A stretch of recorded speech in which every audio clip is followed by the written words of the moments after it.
The discovery, the rhythmic hum of the particle accelerator, was the only sound in the laboratory at 3 a.m.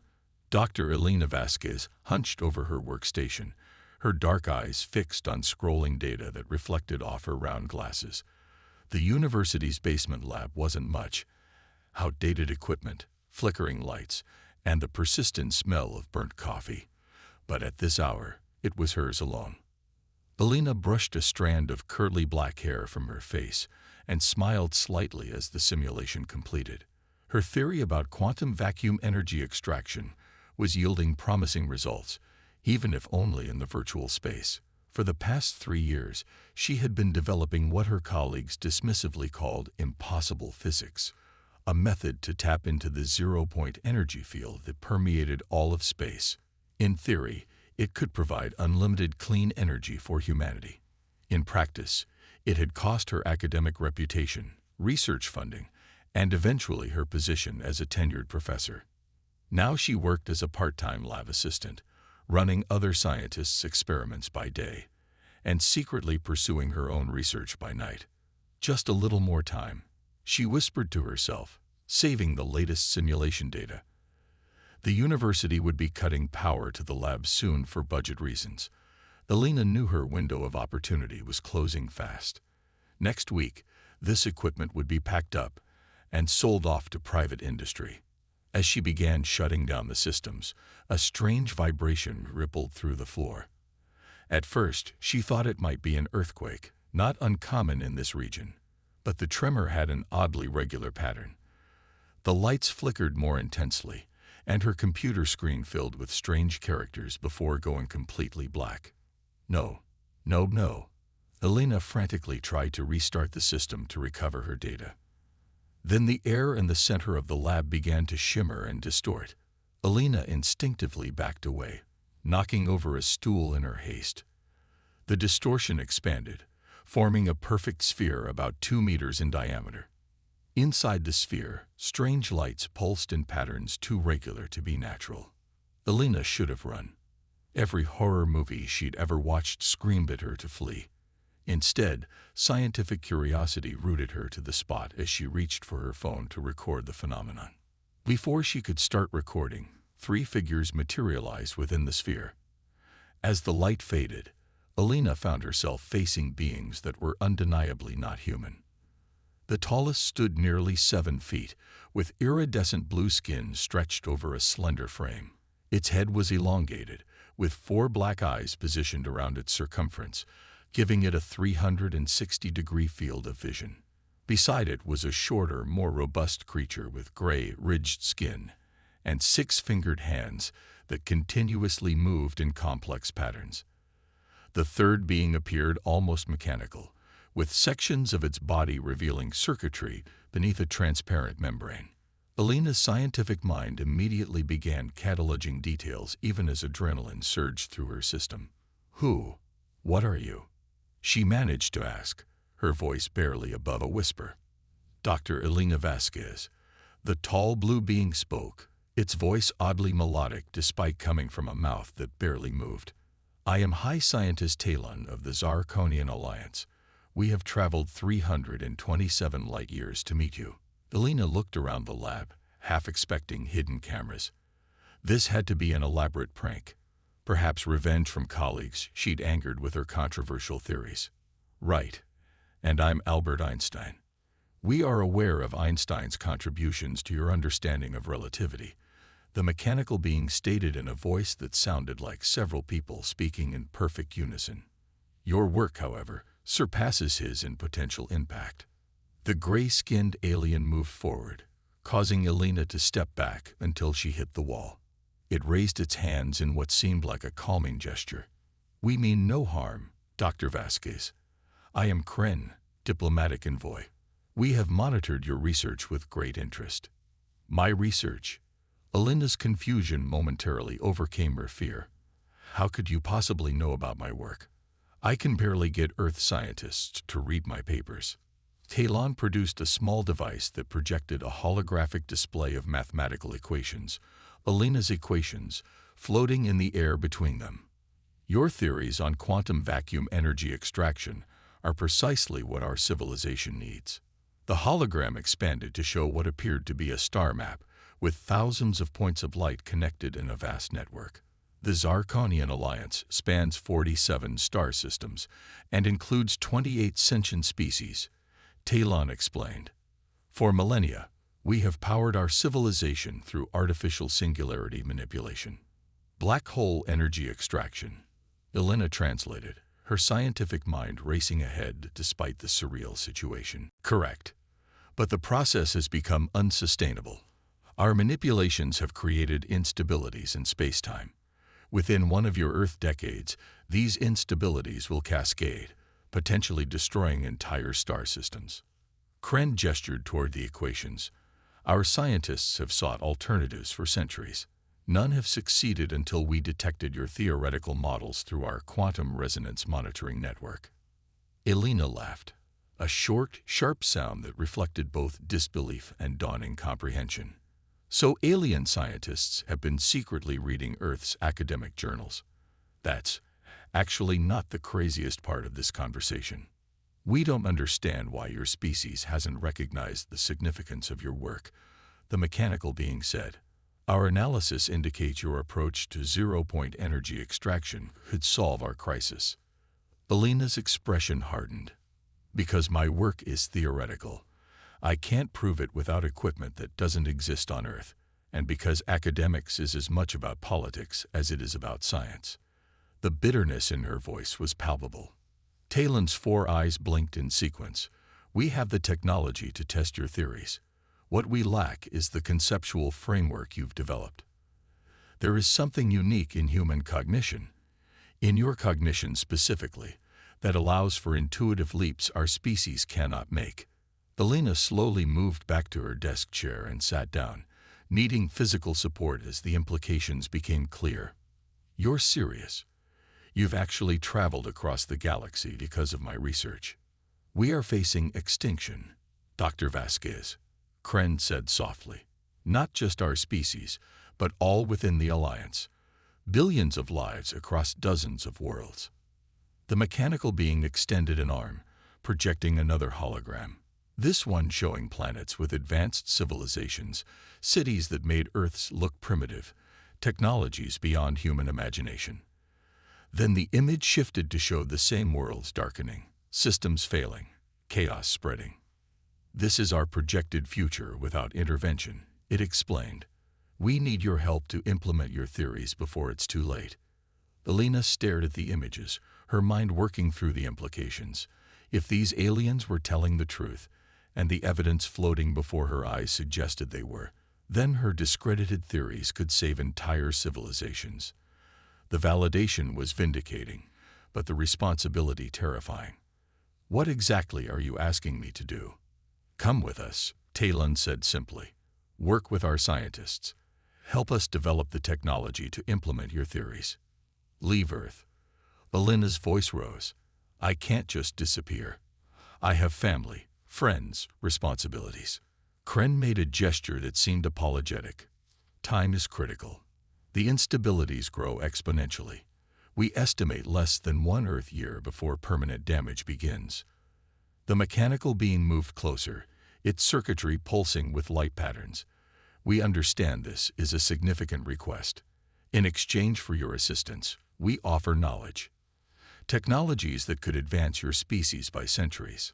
So I help save your civilizations, and you help advance mine.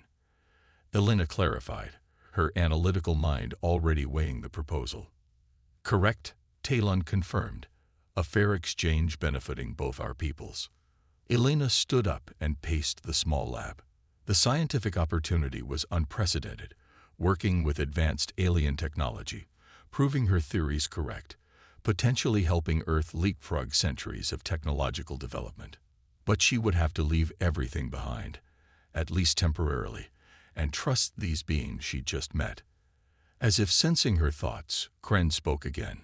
We can return you to this exact moment in time when our work is complete. From Earth's perspective, you would never have left. Elena's eyebrows shot up. Time manipulation. That's another level of physics entirely. Temporal mechanics is standard technology for interstellar civilizations, Talon stated matter-of-factly. Otherwise, travel between stars would be impractical. A sudden banging on the lab door made Elena jump. Dr. Vasquez called a security guard's voice. Everything okay in there? The power's acting weird. And I saw light. I'll come with you, she said firmly. But I want your word that I'll return safely, and that the knowledge you share will benefit all of humanity, not just powerful countries or corporations. You have our oath, Kren said solemnly, placing a six-fingered hand over what Elena assumed was its heart equivalent. The door handle jiggled as the security guard tried to enter. I'm coming in to check, he called. We must depart now, Talon urged, extending a slender blue hand toward Elena. With one last glance at her humble lab, the place where she'd developed theories that apparently could save civilizations, Elena took the alien's hand. The air shimmered around them as the guard finally pushed open the door. The last thing Elena saw was the guard's jaw dropping in shock as she and the three aliens dissolved into light, leaving behind only the hum of the now failing equipment and a coffee mug with "Question Everything" printed on its side. Far above Earth, a massive ship rippled into visibility as its stealth systems temporarily deactivated to receive the transport.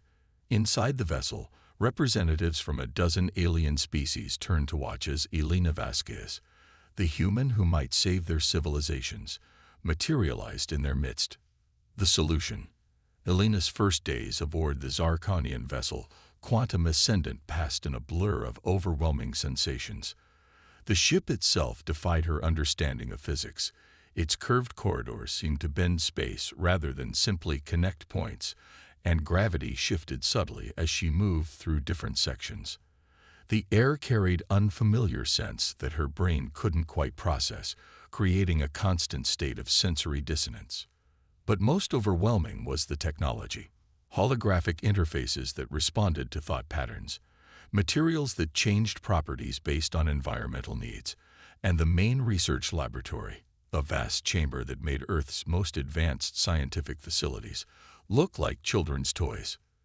This is beyond anything I could have imagined, Elena whispered as Talon guided her through the lab for the first time. Dozens of alien scientists from various species worked at stations around the room, all pausing to observe the human in their midst. This will be your primary workspace, Talon explained, gesturing to a central platform where Elena's equations already floated in holographic form. We've adapted the interfaces to be compatible with human neurology. Elena approached the platform cautiously. When she reached out toward one of the floating equations, it expanded, showing subcomponents and related formulae. With a thought, she could manipulate variables, watching as the system automatically recalculated outcomes. This would have taken months of computation on Earth, she marveled, making a quick adjustment to test the system. Efficiency is necessary given our time frame. The mechanical being, who Elena had learned was named Vex 7, representing a hive consciousness of synthetic organisms, stated, "The High Council has allocated maximum resources to this project." Kren stepped forward, his six-fingered hands moving in those complex patterns that Elena now understood were a supplementary form of communication among his species. "The Council wishes to meet with you. They rarely interact directly with other species, but your importance to our survival has changed protocols." Elena straightened her lab coat, the only familiar item she still possessed from Earth. "I'd like to meet them too. I have questions about how my research will be implemented." The journey to the council chamber took them through the heart of the ship, revealing its true scale to Elena. What had seemed like a large vessel from her first impressions proved to be a massive city in space, housing thousands of beings from dozens of species. Some regarded her with obvious curiosity, others with what she interpreted as suspicion. "Not everyone is happy about bringing an outsider into this crisis," Kren explained quietly, noticing her observation of a group of tall, feathered beings who watched her pass with obvious distrust. The Aviani especially. They believe alien influences weaken the alliance. Xenophobia seems to be universal, Elena replied dryly. The council chamber was a vast amphitheater, with 7 elevated platforms arranged in a semicircle. On each platform stood representatives of what Elena assumed were the founding species of the Alliance. Their forms varied dramatically: crystalline structures, gaseous clouds contained in mechanical shells, beings of pure energy, and others that defied easy description. High Council, I present Dr. Elena Vasquez of Earth, Talon announced formally, bowing deeply. A being composed of what appeared to be swirling liquid metal spoke first, its voice resonating directly in Elena's mind rather than through the air. Human scientist, your theories have created both hope and skepticism among our people. Some doubt that a species as young as humanity could solve what has eluded our greatest minds for generations. Elena felt a flash of irritation at the condescension, but kept her expression neutral. With respect, council member, sometimes fresh perspectives are exactly what's needed. Your civilizations have built incredible technologies using your understanding of physics. But my approach starts from different first principles. Explain, commanded a crystalline entity that sparkled with internal light. Elena took a deep breath and stepped forward. Your energy systems are built on manipulating existing cosmic phenomena, harvesting the power of black holes, neutron stars, and other high-energy objects. It's impressive, but ultimately extractive. My approach taps into the underlying fabric of reality itself. She gestured, and Vex 7 projected her core equations into the center of the chamber. The zero-point field exists everywhere in the universe. It's the background energy state of vacuum itself. My theory proposes that with the right resonance patterns, we can create a controlled extraction without the instabilities your current methods are causing. Theoretically elegant, acknowledged one of the energy beings, its form flickering with what might have been interest. But practical implementation has eluded our scientists. The energy differentials collapse when scaled beyond quantum levels. Elena nodded. That's because you're approaching it linearly. The key is in creating nested fields that build fractal resonance patterns. For the next hour, Elena defended her theories against the most brilliant scientific minds in the Alliance. What began as skeptical questioning gradually shifted to engaged problem-solving, as the Council recognized that this human scientist truly understood something they had missed. We will provide all necessary resources, the liquid metal being finally declared. You will work directly with our leading scientists. But understand this, human, we face a deadline. The cascade effect has already begun in the Proxys system. We have less time than initially calculated. How long? Elena asked. 3 standard months, Talon answered gravely. After that, the damage becomes irreversible. The pressure of billions of lives now rested squarely on Elena's shoulders. As the Council dismissed, she felt the weight of it threatening to crush her.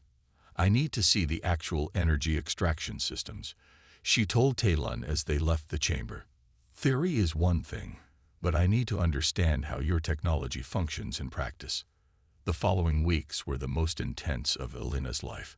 Each day was a relentless cycle of theoretical development, practical experimentation, and adaptation.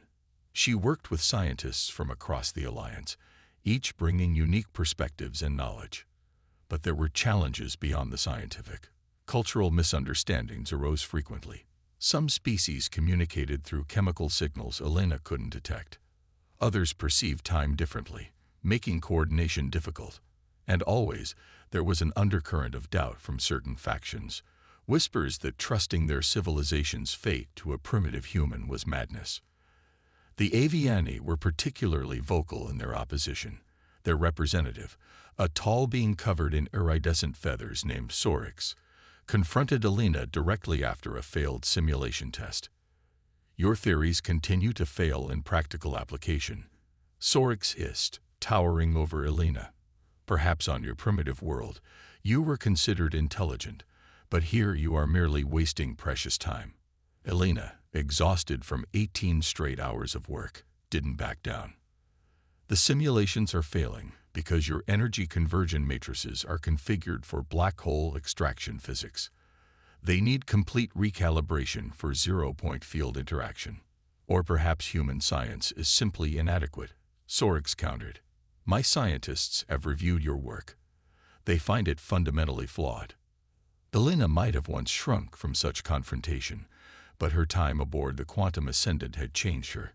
Your scientists are brilliant within their paradigm, Sorix, but they're trapped in thinking patterns established over millennia. Sometimes it takes an outsider to see new possibilities. Talon intervened before the argument could escalate further. The High Council has reaffirmed their confidence in Dr. Vasquez's approach. Your objections have been noted, Representative Sorix. After the Aviani stormed off, Elena slumped into a chair. I'm starting to think they're right.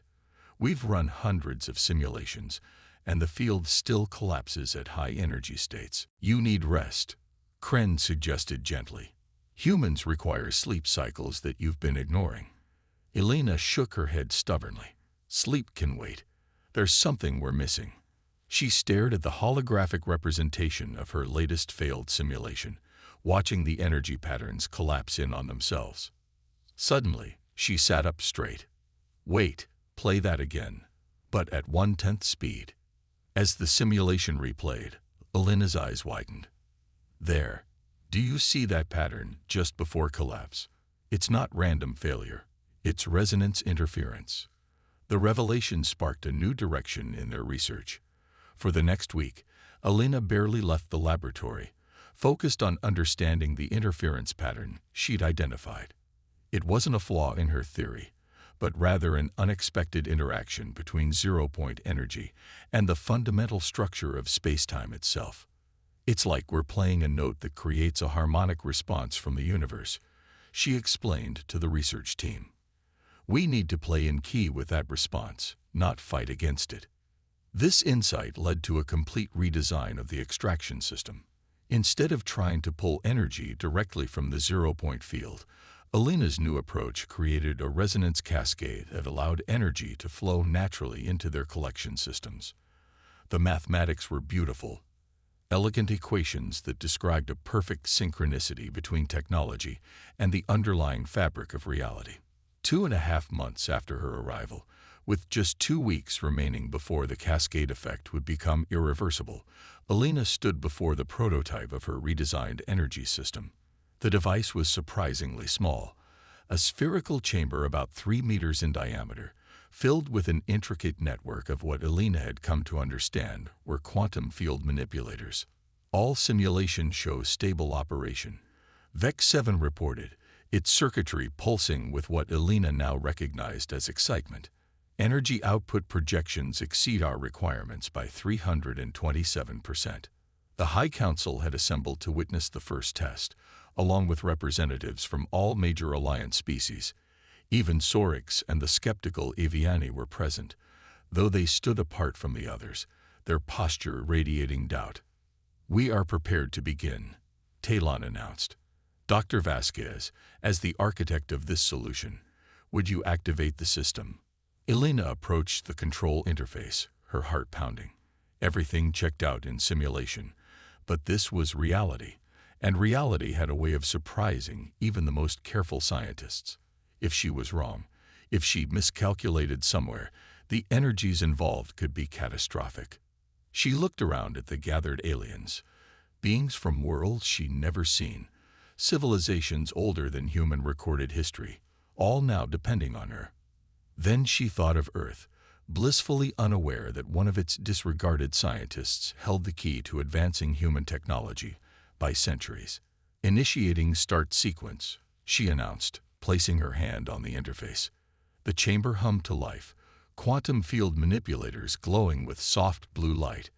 Displays around the laboratory showed energy readings beginning to register as the system established its first connection to the zero-point field. Field stability at 100%, reported one of the alien scientists. Energy flow beginning. For a moment, everything seemed perfect. Then alarms blared as energy levels spiked unexpectedly. Field distortion detected, Vex 7 announced. Resonance patterns shifting outside parameters. Elena rushed to the main display, studying the readouts. This wasn't like the simulation failures. Something fundamentally different was happening. It's not collapsing, she realized aloud. It's expanding. The field is establishing secondary resonance points throughout the system.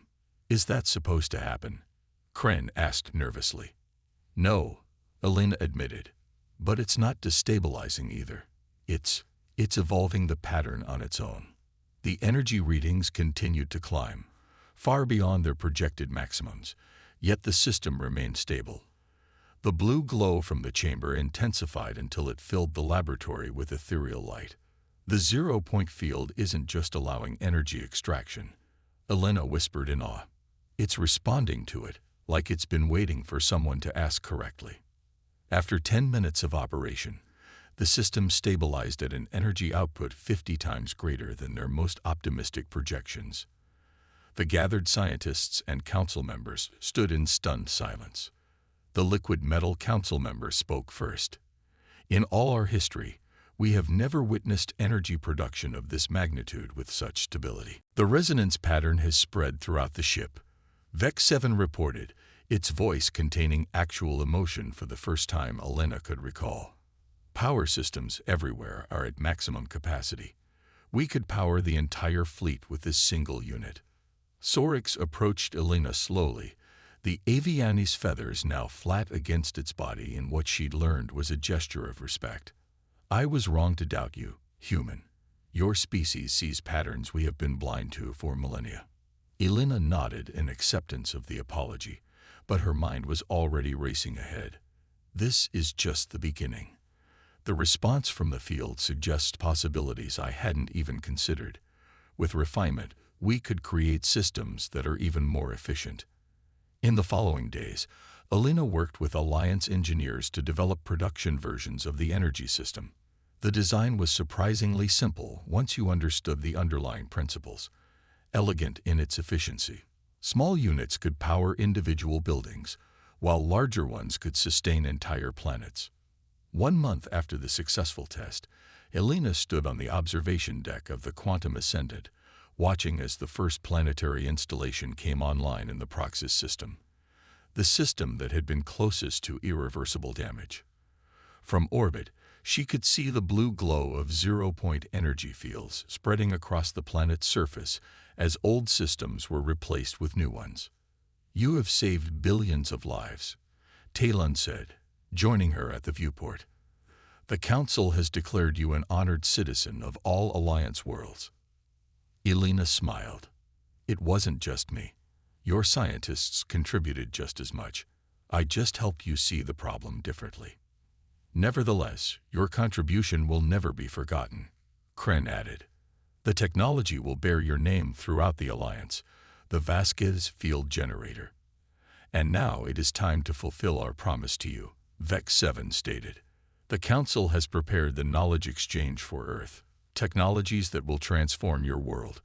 Clean energy, medical advances, sustainable food production, all calibrated to be understandable to your current scientific level, allowing natural development rather than overwhelming your civilization. Elena looked out at the stars, thinking of her tiny lab back on Earth. And no one will know it came from me, will they? You'll return me to that exact moment, and all of this will seem like it never happened. That is the safest approach for your planet's development, Talon confirmed. Direct knowledge of other civilizations could destabilize Earth's societies. Elena nodded, understanding the logic, but feeling a twinge of regret.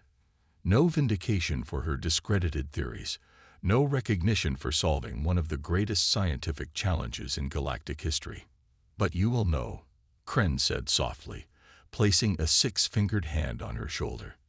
And when your planet advances enough to join the interstellar community, which will happen far sooner with the knowledge we provide, your contribution will be revealed. As preparations were made for her return to Earth, Elena was granted one final audience with the High Council. The 7 representatives of the founding species regarded her with what she now recognized as profound respect. Human scientist, the liquid metal being addressed her formally. You have given the Alliance new life. Generations yet unborn will flourish because of your work. We offer you a choice. return to Earth as planned, or remain with us as a permanent member of the Alliance Scientific Authority. Your perspective would be invaluable as we explore the further implications of your discovery. The offer was tempting. Here among the stars, Alina had found the recognition and resources she'd always been denied on Earth. Her work was respected, her ideas embraced rather than ridiculed. But as she considered the offer, she thought of her home planet, beautiful, troubled, full of potential. With the knowledge the Alliance would provide, Earth could address its most pressing problems. Clean energy would eliminate pollution and resource wars. Advanced medicine would conquer disease. Humanity could finally turn its full attention to advancement rather than mere survival. And they would need scientists who understood these new principles to guide that development. "I'm honored by your offer," Elena replied. "But my place is with my own people. Earth needs to find its own path to the stars, and I can help guide that journey." The Council accepted her decision with respect, and arrangements were finalized for her return. The Alliance had compiled their knowledge gift into a data crystal that would interface with Earth's computer systems, presenting the information as if it were the product of human research. On her final day aboard the Quantum Ascendant, Alina said goodbye to the beings who had become her colleagues and friends. Talon, Kren, and Vex 7 accompanied her to the transport chamber where she had first arrived. "The Alliance will watch over Earth," Talon promised. "When humanity is ready, we will welcome you to the galactic community." And perhaps by then, Kren added with the gesture that Alina had learned was his species' equivalent of a smile, "You will have more impossible theories for us to explore together."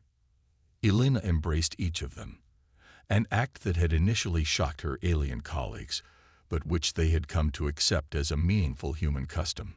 "Thank you for believing in me when my own world didn't." She stepped into the transport chamber, carrying nothing but the clothes she had worn upon arrival and the data crystal that would change human history. The familiar shimmer of energy surrounded her as Vex 7 activated the system. "Until we meet again, Dr. Vasquez," were the last words she heard before reality dissolved around her. The basement laboratory at the university materialized around Alina exactly as she had left it. The security guard was just pushing open the door, his expression shifting from suspicion to confusion as he found Alina standing alone in the center of the room. "Dr. Vasquez, is everything okay? I thought I saw strange lights."